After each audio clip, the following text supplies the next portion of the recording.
बाजारातून जर मुळा आणला ना, तर तो आम्हाला असा चेचूनच खूप जास्त आवडतो. कारण की खिसून केला ना, तर तो एवढा टेस्टी लागत नाही म्हणून त्याला चेचूनच करतो. मस्तपैकी त्यामध्ये तिखट खरडा टाकला ना, तर एकच नंबर लागत असतात. तर बाकीची सगळी कामं करून घेतली. आज करायचं होतं मला फ्रूटखंड. तर फ्रूटखंडासाठी ना, मी सगळं इथं व्यवस्थित असं त्याचं करायला लागलेली. पण काय होतं ना, काहीतरी करायचं हवं आणि काहीतरी काम वाढवून बसावं. देव्हाऱ्यातली लाईट लावायला गेली आणि इकडं तोपर्यंत एवढं दूध उतू गेलं फ्रूटखंडचं. असो, मग आता काय करणार?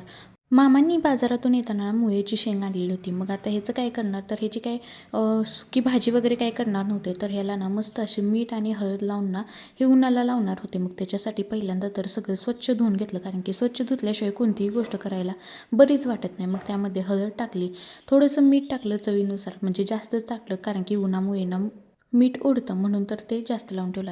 आता नाचणी भिजत घातलेली होती आणि ती भिजत घालताना त्याला छान असे मोड आणायचे होते. मग ना ते सुती कापडामध्ये त्याला ना गुंडाळून ठेवणार होते. आता रात्री भिजत घातलेले होते, तर मग सकाळी त्याला मग मी असं गुंडाळून ठेवत होते.